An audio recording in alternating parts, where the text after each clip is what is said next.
All right, at this point, you should have a couple cabinets. How you decide to finish them and everything is obviously up to you. What I've done here is I've just taken the ports, put a little bit of glue on the back of them, put them in here to dry.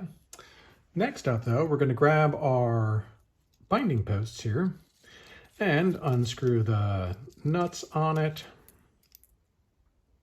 Get the little lock washers off, but then open this up a little bit. You'll see there's a nice little hole inside there. All right, that's obviously where your speaker wires are gonna go through unless you are using a banana.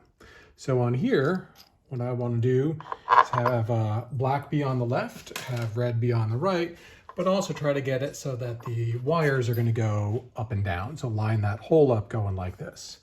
You may just be able to press and get it to go in, but if not, grab your handy dandy persuader.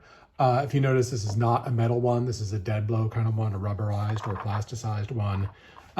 That's gonna keep it from marring things up. So I would go with that. If not, if you don't have that, just take something like a little piece of soft wood or a towel or something like that, wrap that on here. So all we're gonna do is we're gonna get these guys to then hammer in. We're gonna do both the left and the right, and then we'll flip it on over. All right, once you've got those in there, your next goal is to take a lock washer and then a nut and get one on each of the terminals in there. It helps, of course, if you have a nice long extension. It's a 10mm nut on here. So should be the case that we can just snug these down. Don't go crazy on it, but get it nice and snug. All right, so now at this point here, goal is to get these guys onto those posts, and then you'll have another lock washer and another nut to hold them on there. Now remember, you wired this up, hopefully, so that if you're using 2-color wires or whatever, you kept track of which is which. For me, red is positive, and when I'm looking at the back of the speaker, of course, red is on the right, which means on this end, red is gonna be on the left. So I'll put this guy in, and then the lock washer and the lock nut. Going to do, of course, these for both of the connectors, and then we'll have our input.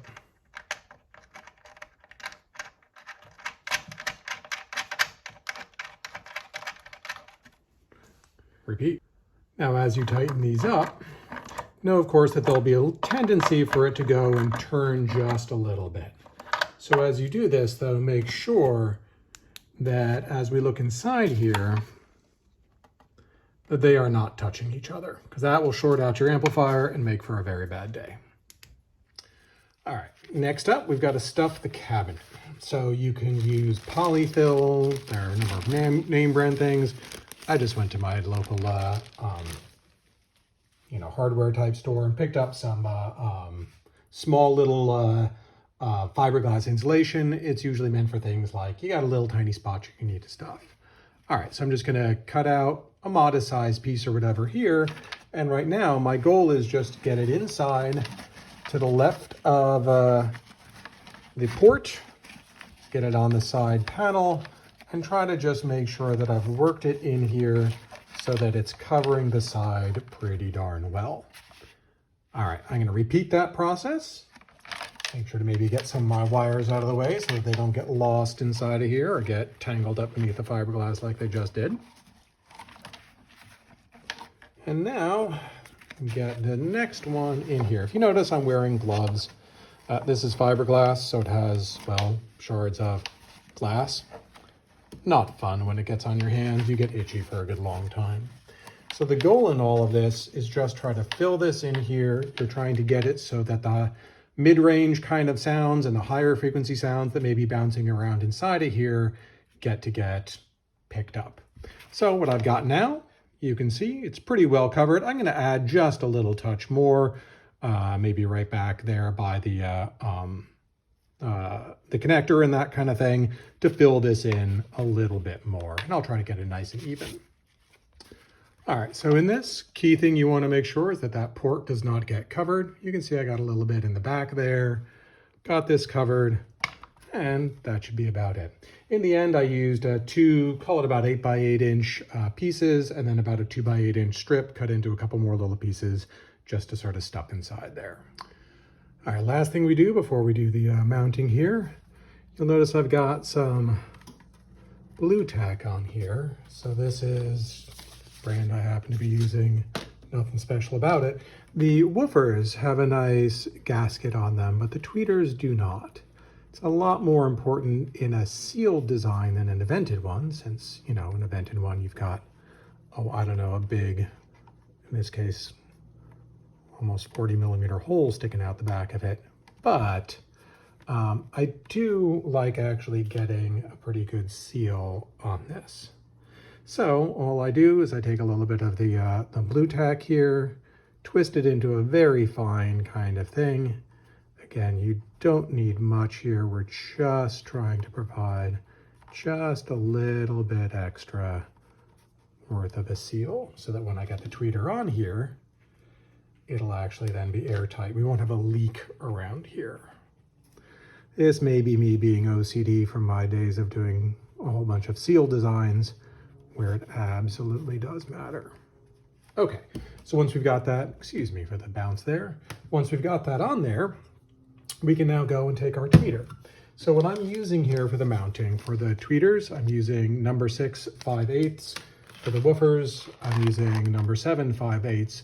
These are flathead sheet metal screws, which I find actually work pretty darn well with the plastic here. All right, now you may of course need to convert that into something other than freedom units if you're in the rational part of the world.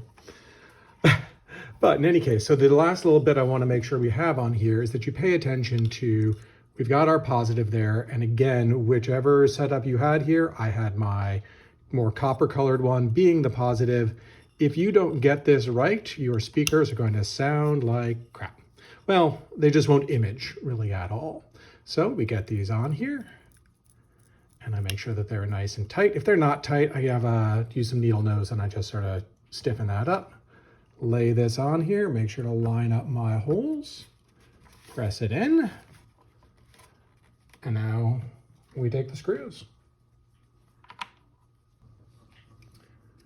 Process is pretty similar for the woofer. Now these I've set up with the different size spades to go along with here, so I can't get the direction wrong. Clarification from before, it can sound like heck. If you get the tweeter and the woofer out of phase from each other, you're going to have a big old notch at the crossover region, and that's going to sound really badly. If one whole speaker is out of phase relative to the other, that's then when you're going to sound okay, but just like not want to image worth a darn.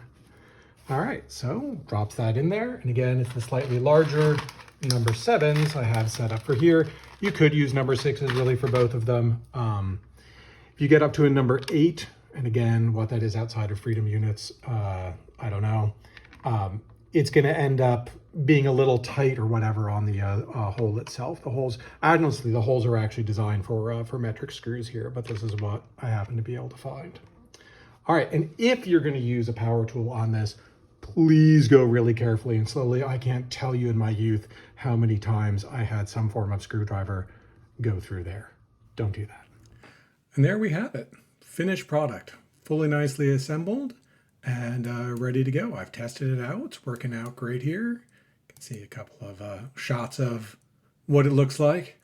Don't critique too heavily my painting abilities and the sort of final finish I'm able to get out of the 3D print there. But overall, I think it turned out pretty darn well. There are a couple little blemishes and this kind of thing on there, but I got a fun little seahorse logo on there, and I think it looks pretty good. I do know it sounds fantastic. So, anything in the comments, I'll try to address any questions, but good luck in your build.